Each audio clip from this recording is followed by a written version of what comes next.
Hello students and welcome back to my channel. My name is Khushbu Jain and basically in the today's session we will start the exercise 1.2 solutions class 9 maths. See, hope आपको last video में जितने भी real numbers, fractions, rational numbers, irrational numbers, terminating, non terminating, recurring digits, decimals जो भी थे वो आपको clear होंगे एक्सपेंशन. अगर कोई भी प्रॉब्लम है, कोई भी डाउट है तो आप कमेंट सेक्शन में उसको ज़रूर बताइएगा.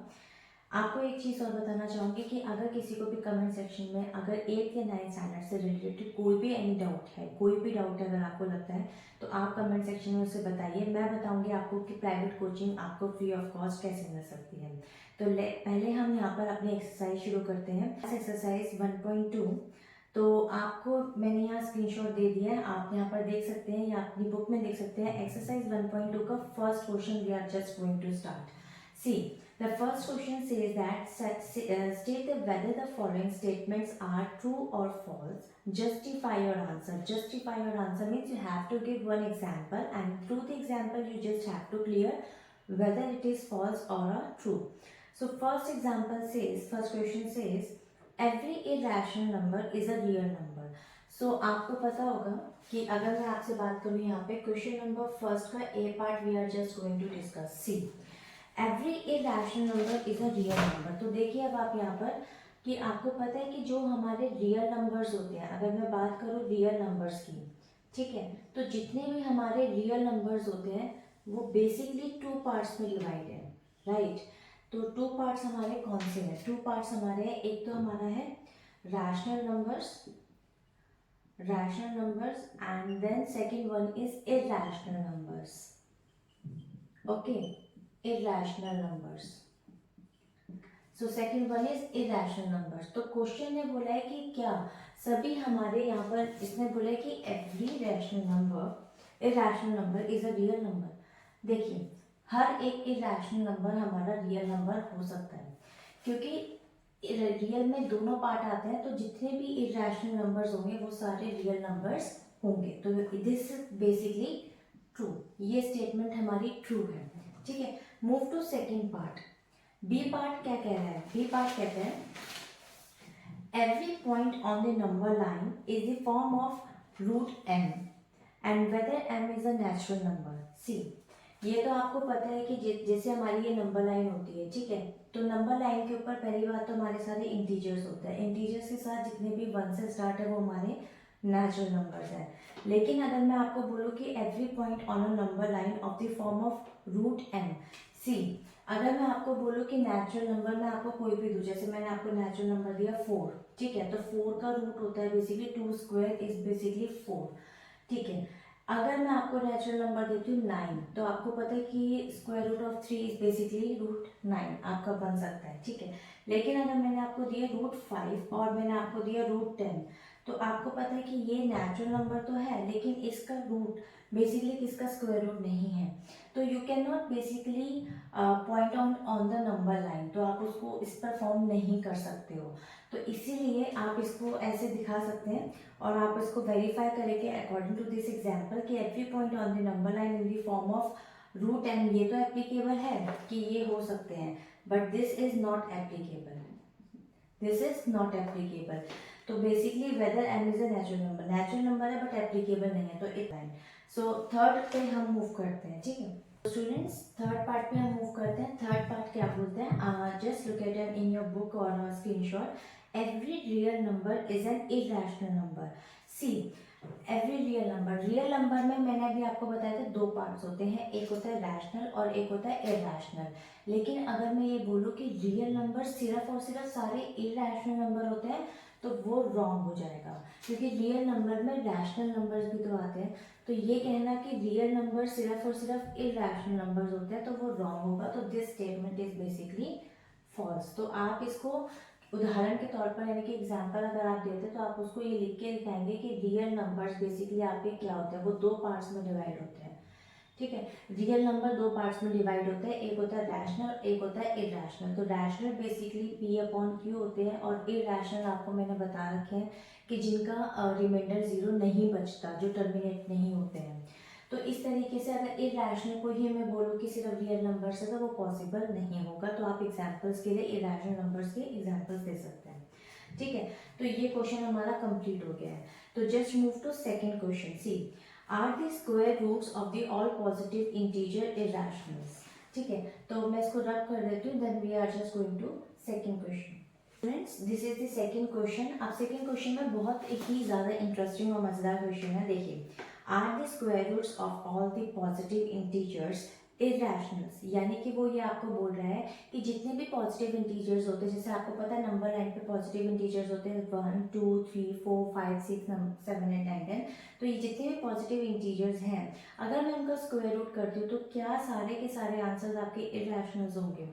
If not, so give an example of the square root of a number that is a rational number। तो हम देख सकते हैं, देखिए, अगर मैं आपको बोलती हूँ कि सारे स्क्वायर रूट्स आपके मतलब जितने भी पॉजिटिव इंटीजर्स हैं उनका मैं स्क्वायर रूट करूँगी, क्या वो इरेशनल होंगे? तो देखिए, अगर मैं आपको एक नंबर देती हूँ सिंपल जैसे 4, ठीक है, तो ये तो 2 निकल गया इसका स्क्वायर रूट। ठीक है, अभी मैंने आपको एक एग्जांपल दिया जैसे 25, इसका स्क्वायर रूट निकल गया 5। ठीक है, जैसे मैंने अभी आपको कोई और एग्जांपल दिया, जैसे मैंने आपको दिया 3, तो क्या 3 का निकल सकता है? 3 एक पॉजिटिव इंटीजर है, राइट? 3 आपका एक पॉजिटिव इंटीजर है, और 3 एक पॉजिटिव इंटीजर होने के साथ अगर मैं इसका स्क्वायर रूट करती हूँ तो ये बेसिकली किसी का भी स्क्वायर रूट नहीं है। तो ये बेसिकली क्या होगा आपका? Not applicable. तो ये आपका इरेशनल नंबर है। ठीक है, ये आपका क्या हो जाएगा? इरेशनल नंबर हो जाएगा। तो ये आपका इरेशनल नंबर हो जाएगा। तो अब आप देख सकते हैं कि इनका तो आपका निकल गया स्क्वायर रूट, और आप देख सकते हैं कि ये आपके क्या है? Rational numbers. ये आपके क्या है? Rational numbers. और उसने पूछे कि जितने भी पॉजिटिव इंटीजर्स हैं अगर मैं उसका स्क्वायर रूट करती हूँ तो वो सारे इरेशनल नंबर्स होंगे? नो, क्योंकि यहाँ पर हमने करके दिखाया कि कुछ पॉजिटिव ऐसे इंटीजर्स भी हैं जिनका स्क्वायर रूट करने के बाद आपको रैशनल नंबर मिलता है। तो यू कैन नॉट से कि अगर किसी भी पॉजिटिव इंटीजर को स्क्वायर रूट में करने के बाद आपको सारे के सारे इरेशनल मिलेंगे, तो ये स्टेटमेंट आपकी क्या हो जाएगी? False. This statement will become false, क्योंकि इरेशनल के साथ you are getting irrational number also. तो ये क्वेश्चन अब आपका कंप्लीट हो गया। So now move to third question. Yes students, अब आप देख सकते हैं कि थर्ड क्वेश्चन बहुत ही इंटरेस्टिंग है। पेपर में ये ज़रूर क्वेश्चंस आते हैं। रूट 2 और root 3 we have already completed in my last video, and root 5 it's in 1.2 exercise आपका दिया हुआ है, तो मैं आज आपको करा रही हूँ 9.3, यानी कि रूट 9.3 एक और है जो कि नंबर 9 पर प्लॉट करने के लिए आता है एग्जाम्स में। तो 9th स्टैंडर्ड के जितने भी स्टूडेंट्स हैं तो उनको 9.3 अभी जो आपकी नेक्स्ट एक्सरसाइज देगी तो उसको 9.3 तब मैं एक्सरसाइज के अकॉर्डिंग कराऊंगी।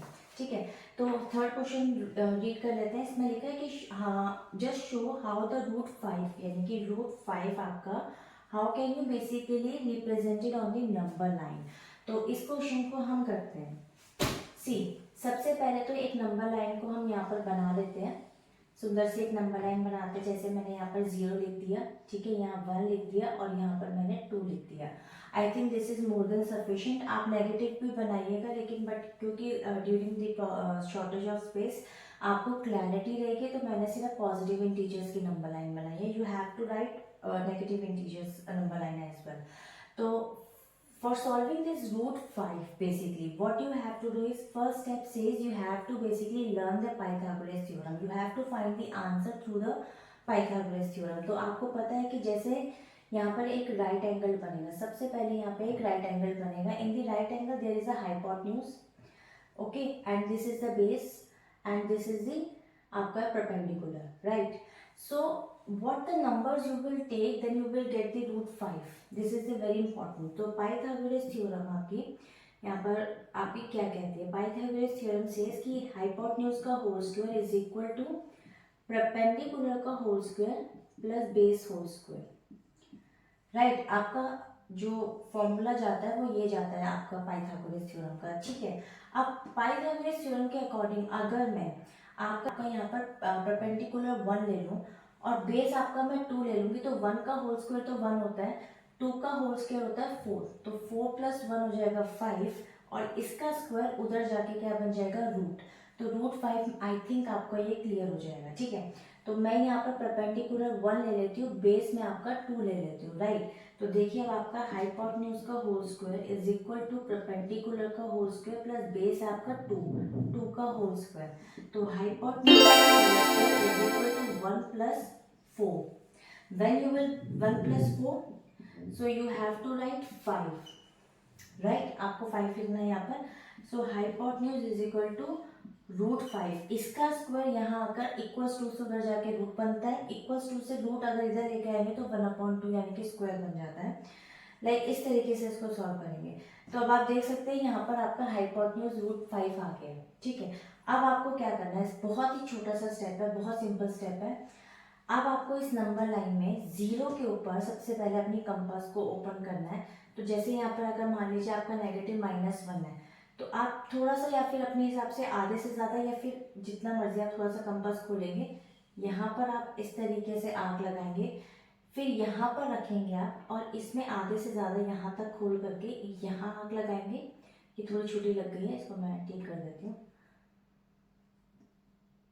यहाँ पर आग लगाएंगे, फिर यहाँ आग लगाएंगे, ठीक है। उतने ही कंपास को खोले रखेंगे, फिर उतने ही कंपास को खोले रख के एक आग यहाँ लगा देंगे और एक आग यहाँ लगा देंगे। तो जो भी आग आप लगाएंगे, इसको मैं डॉटेड से डिनोट कर रही हूँ क्योंकि ये परमानेंट नहीं है। यू आर जस्ट एज्यूमिंग कि एक 90 डिग्री एंगल आपने बनाया, बेस लिया अपना, ठीक है। तो वट एवर आप अपने कंफर्ट के जब आप कोई चीज़ बेस तैयार करते हैं तो हमेशा डॉटेड लाइन उस पर आप रखते हैं। परमानेंट लाइन वो होगी जो परमानेंट बेसिकली अब आप क्रिएट करेंगे यहाँ पर, राइट।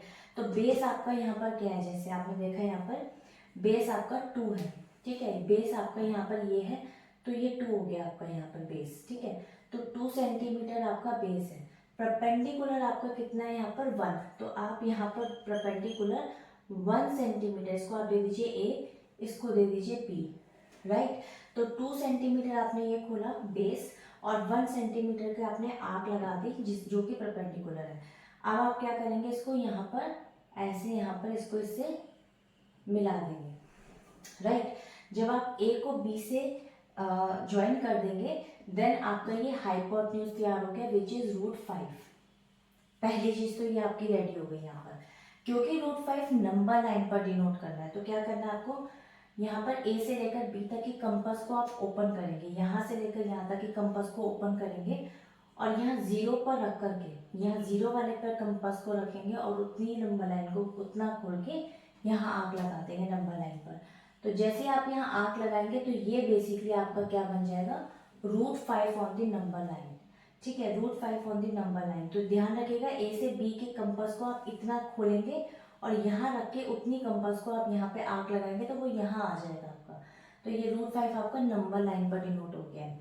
तो हमेशा मेक श्योर 90 डिग्री का एंगल बना के किस तरीके से आप रूट को क्लैरिफाई करते हैं। √2, √3 और √5 आपका कंप्लीट हो गया। तो इस तरीके से पाइथागोरस थ्योरम का यूज करके आप नंबर लाइन्स को डिनोट करते हैं, नंबर लाइन पर आप रूट्स को डिनोट करते हैं। तो आई होप आपको ये वीडियो क्लियर हो गई होगी।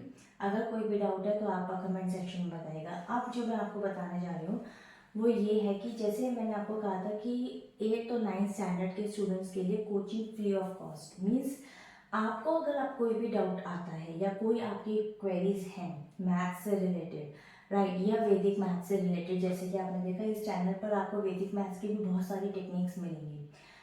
तो आप क्या करेंगे कि कमेंट सेक्शन में अपना क्वेश्चन लिखेंगे, राइट, और अपना फ़ोन नंबर लिख सकते हैं आप, ठीक है। या फिर मेरा फ़ोन नंबर ऑलरेडी यहाँ पर आपका डिस्प्ले हो जाएगा, मैं अपना फ़ोन नंबर यहाँ डिस्प्ले कर दूँगी। तो आप अपना फ़ोन नंबर कमेंट सेक्शन में मत लिखना, मैं अपना फ़ोन नंबर यहाँ डिस्प्ले कर रही हूँ ऊपर। आप क्या करेंगे, आपका जो भी मैथ्स का क्वेरी है, ठीक है, आप उस क्वेरी और उस क्वेश्चन के साथ आप कमेंट सेक्शन में लिखेंगे and I will make a personal short video on that particular math question and I will send it to you on your phone number. तो जिस फ़ोन से आप मुझे नंबर से मैसेज करेंगे मैं आपको उस पर वीडियो सेंड कर दूँगी। तो आपको वो जो आपके एग्ज़ाम्स हैं या आपकी कुछ भी प्रॉब्लम है मैथ से रिलेटेड तो वो आपकी क्लियर हो जाएगी, आपके फ़ोन पर वो वीडियो पहुंच जाएगी। क्योंकि इस चैनल के ऊपर सबके ही क्वेश्चंस का मैं जवाब नहीं दे सकती हूँ, बट आपको कोई भी query Manjeet Singh, RD Sharma, NCERT या CBSE के कोई और क्वेश्चन से रिलेटेड कोई प्रॉब्लम है मैथ से related, I will solve. I'll make a short video on the particular that your problem and I will send it to your phone. तो ये मेरी तरफ से फ्री ऑफ कॉस्ट आपके लिए कोचिंग है, क्योंकि मेरी बहुत सारी कोचिंग चलते हैं तो मैं इतनी सारी वीडियोस आपके लिए नहीं बनाऊंगी, लेकिन आपको पर्सनली सेंड करूंगी आपकी खुद की queries. So you will take advantage of this.